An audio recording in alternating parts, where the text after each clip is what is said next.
Good evening. Is this on? Yes, okay. I talk softly and then it gets louder. It's not me. I am so happy to be here. I've had the great pleasure and privilege of working with so many of you, and I'm so proud of you.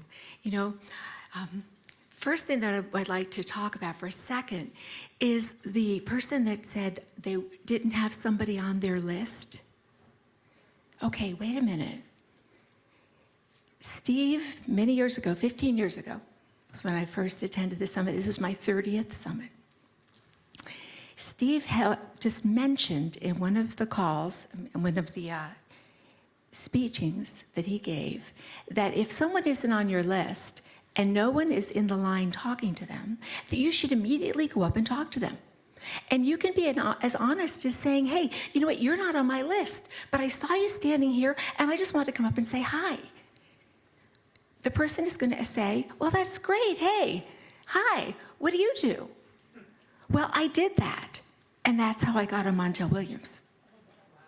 I said, I don't think I have anything for you. You're not on my list, but may I pitch you? And she said, sure, go for it. And we started talking about color, and within 2 seconds, she said, you're booked, you're in. And I was there within a month. So if they're not on the list, all the pressure's off. What can go wrong? Go do it, right? The other thing is that everything that you've done and everything and how hard you've worked and all the nerves and all the flying and all the craziness and all the delays and and the babysitters and the dogs, okay, you're here. Congratulations. Now forget it all. At the end of the day, I think many of you believe, as I believe, and that is what is coming through you is greater than who we are. If we keep in mind that the message we're coming here to deliver is so much more powerful than the little person that's delivering it, and that nothing happens by accident, nothing, that you will stand in your power, take a breath, smile, and just have a conversation with these producers. You know, people think, oh, I got to do it right now. This is it. And when this is over, you know, my chances are done. No. This is the beginning of your dance with the media. And guess what? It's going to last as long as you love it. This year marks my 50th year in the media. 5 decades. Who thought I was ever going to get this old?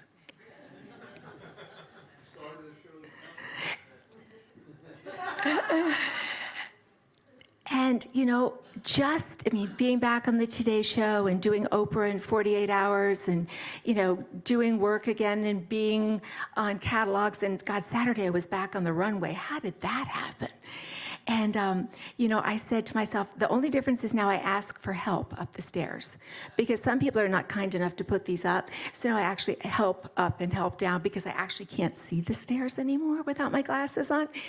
But what I'm saying to you is that, you know, this is the most gorgeous, wonderful love relationship that you may ever want to have with someone you don't know well. So, you know, listen more than you speak. They know things that you don't know. So listening and asking questions is really important because it's the only way that really understand what they're looking for. And know that when you get home, you have all the opportunity in the world to get on those shows. It only takes one thing: persistence. Never, ever give up. You know, when I was a Ford model, people would think, oh, you know, she's just so lucky. No, not lucky. It takes 40 auditions. That's 8 hours a day, 1 an hour, crossing around this town like a maniac, right? 8 a day. And out of 100 auditions, if you're a working model, you get 10 jobs.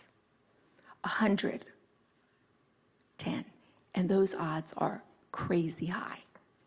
Most of these girls are doing 1,000 to 1.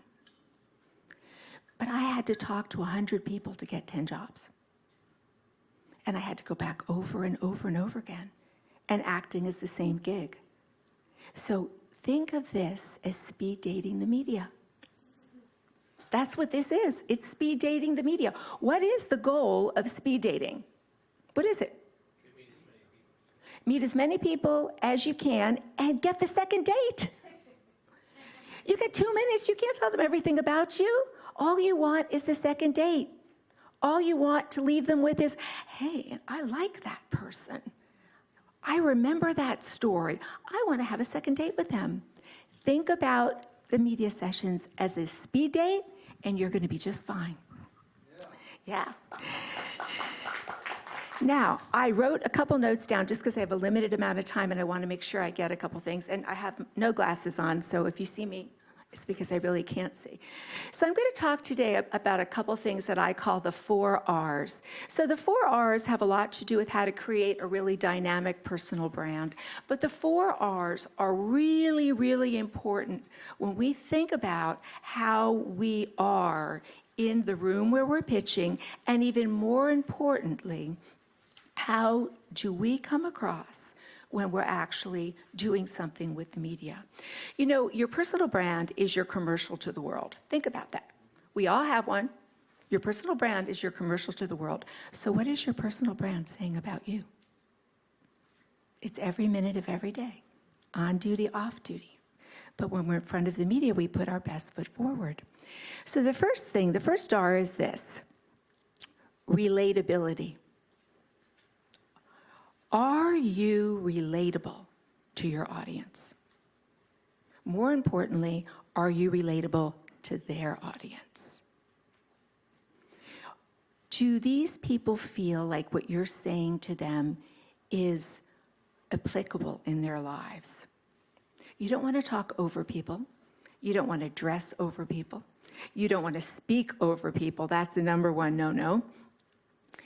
You want to speak and approach people at their level and honestly try to help them get through their day in a more uplifting and productive way. So always remember, on your topic, are you relatable? Can these people take what you say and when they click the remote control off, immediately do something that's going to improve their lives? That's going to make the producers very happy. It's going to make the audience happy, and it's going to make you happy. Okay, are you relatable? Number one. Number two, are you relevant? Right? You could be great. You could be an expert in a million things, but if it's not relevant to the audience, guess what? They're going to be snoozing. They're going to be getting a cup of coffee. They're going to be getting, talking on the friend, looking at Instagram. So is your information relevant? Not is it relevant from 10 years ago, but is it relevant today? You know, people say, oh, ABC never covers my topic. I'm like, really? Really? Well, let's do a little research. This is how easy it is. You put your topic and the Good Morning America in your Google search. You should be doing this every month. Your topic, the Today Show, whatever shows it is that you want to be on, okay? Why is that? Because you're going to find out some very important things. If your topic has been covered, you better be an expert on that. You better look at those interviews, you better understand what those people have said, and see how you fit in there.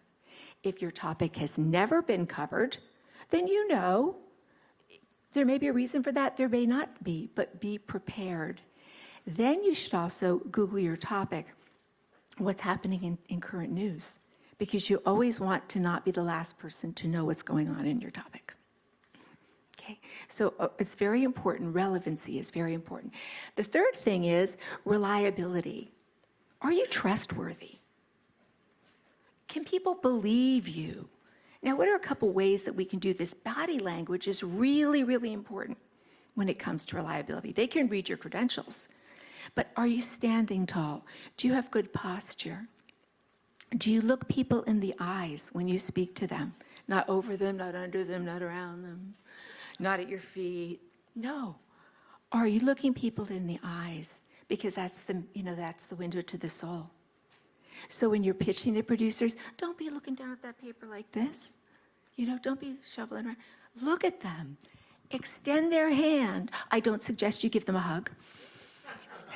Extend their hand, And if you start seeing the people that you're talking to doing this, it means that you've invaded their personal space. So back up. When you're in the box, what Steve talked about being in the box, when you're in the box, please do not speak to the people around you. First of all, it's rude to the person that's ahead of you. But when you're in that line, you should be taking notes on how that producer acts. Does he like to shake hands? Is he a little bit of a germaphobe, or she? Does he like to talk? Does he like to listen? Does he back up? Figure out what that personality is. It will be so valuable by the time you get in the box. But if you're answering your emails and texting your kids, ain't happening. Okay. So that is really, really an important thing to do when we see about reliability, is that they're watching you too. Are they in this to win it, or are they not? Be reliable. Also, when people Google your name, they want to know that your brand is consistent, that you've always said what you do, and what you do is what you said, and that's every day. And there is time over time is reliable in your branding and in your Google search and your Instagram and in your Facebooks. So be cognizant of that. Those are public platforms. Put your best face forward. Okay. The next thing I'd like to talk about is rapport. It's really important that you're able to establish rapport. And one of the most important ways that we establish rapport is with our physical image. It takes less than 1/10 of a second for us to make an impression on someone, less than 1/10. And it takes a really long time to change that impression. All of that is nonverbal. All of that is how you see, is what you perceive, is the colors that you wear, how you smell. No perfumes, please, in the room. And so why we think about dress and why I talk to people about dress is because we want to put that impression in someone's mind that we can establish rapport with an audience, that we're just like the people in the audience, except we're dressed for the brand of the network. That's the key. That's why we talk about what you're dressed like. So establishing rapport is walking the walk and talking the talk, looking the part, and making the producer feel like you could be friends. People hire who they like. As a model, I found a magic trick, which was totally coincidental, but when I came back to New York like the 3rd time, I was like the lowest model on the totem pole because I was the new kid on the block again. So all the spots were taken except for 4:30. 4:30 because everybody was gone on 4:30 on Friday. I was like, oh my God, okay, I'm going to take this spot. So I march in there, and I'm talking and so all of a sudden, this guy's like kind of happy-ish. Never happens. I'm like, very interesting. So I started talking with him. I got the job. Next time, I got the 4:30 slot. I'm like, study in sociology. Go bounce it in there. Same thing happened.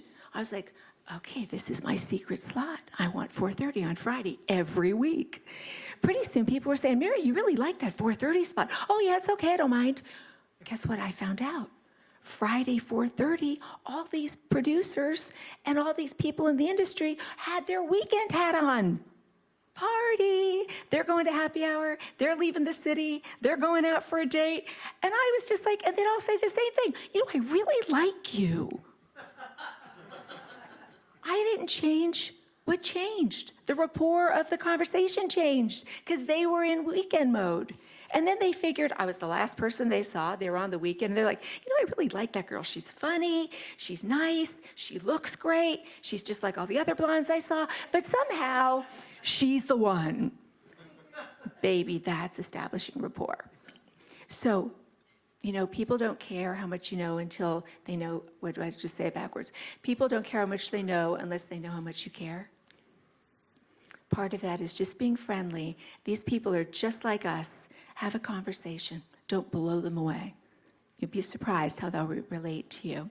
Okay, we did rapport, we did reliability, we did relevancy, and we did relatability. We're done. I have one last story. You know, Steve, when I was pitching the first year, Steve said to me, "What are you doing?" I said, "What do you mean?" He said, "After every pitch, you go into the center of the room and you close your eyes and you..." Well, what I was doing was I was clearing my energy. Very important. I don't suggest you all have a kumbaya meeting in the middle of the room, but what I am saying is that, you know, it's really important when you're pitching this many people in a row, not to bring the energy from one pitch to the next, right? Because if you have a really loud, I want to be on Good Morning America. That's I came here to be on Good Morning America. And the producer says, "No, sorry, you're just not, you know, I'm sorry, but we just had somebody, or we have a regular expert in that area." Now you're pitching the Today Show. You were not going to believe this. They didn't like me. I've seen people do this. Or they have a puss on. "Hi, I'm married to Giuseffi. I guess you don't want to hit my pitch either." I don't even, you know, I don't know why I came here, actually. I'm like, what are you people doing? No. And the other thing you can't do is like, "Hey, I just got on Good Morning America. I don't really need to talk to the Today Show. I got on Good Morning America." Same problem, right? So whatever happens with each producer, the thing I always say is Fido, which came out of my book, one of the books that I wrote and that Steve was so instrumental on helping me and the whole team becoming a #1 bestseller. Fido, forget it, dance on. Okay? You had a great audition, a great pitch section. Forget it, dance on. This is your new one. You had a terrible one. Forget it, dance on. Go to the next one. I have such great hopes for each of you. I love you all already. I am just so proud of you. I'm so excited for you. And I know that you're going to have the time of your life over the next 3 days. Thank you.